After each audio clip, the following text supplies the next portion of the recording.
Many are blind to her magic,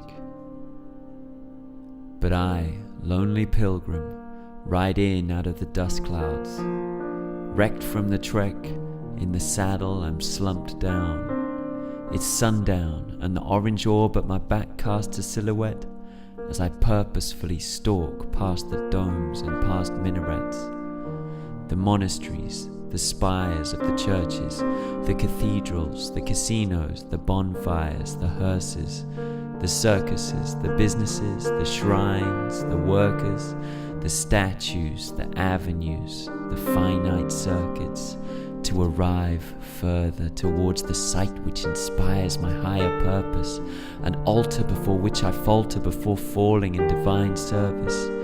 None of the teachings of the preachers effectively entered my mind's furnace, nor did any wealth tempt me more seductively than this siren's urgings.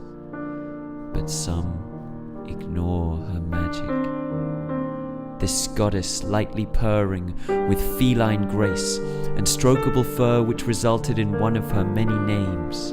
And many are the men who have attempted to tame this lioness which resides twixt the legs of their lover's frame, all in vain, for the flames that burn within her are hot enough to leave any sword melted, any lance burnt to cinders, and any proud knight that charges into her gets cooked and turned to ashes within the very suit of metal his ego wore to protect his limbs, 'cause this holy grail, this overflowing cup, has caused crusades, Trojan wars, games of thrones to go erupt.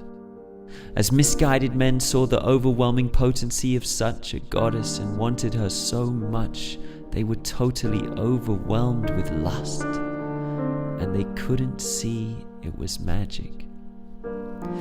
Having observed the potential of their own corrupt insanity to kick in, many men saw the awesome force of this matriarchal vision.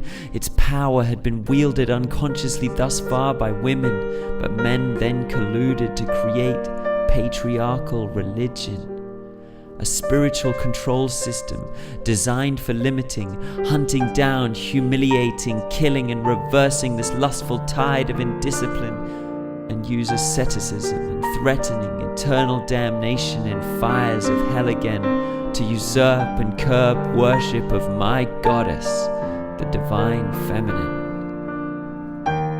But this crass misinterpretation of the subject, this rank hijacking and twisting of the natural energy that lust is, a fiery force that once it's repressed has to emerge in some substance, else it leads to burning witches, burkas on women, and priests who fuck kids.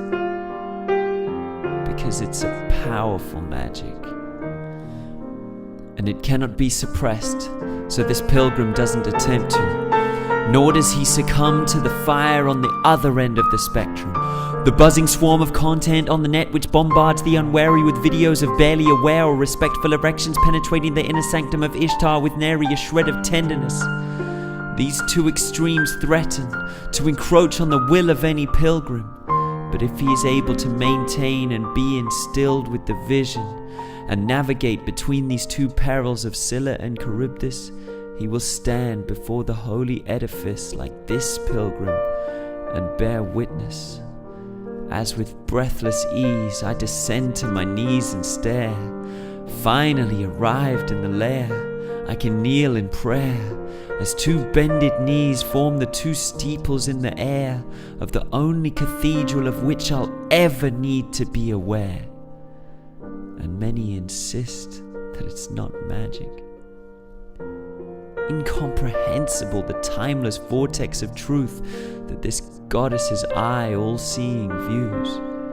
She's been worshipped since time immemorial too, before we saw the light of the orb of the moon, before the sunlight formed into view, when we still recalled the time we all crawled forth from the primordial soup.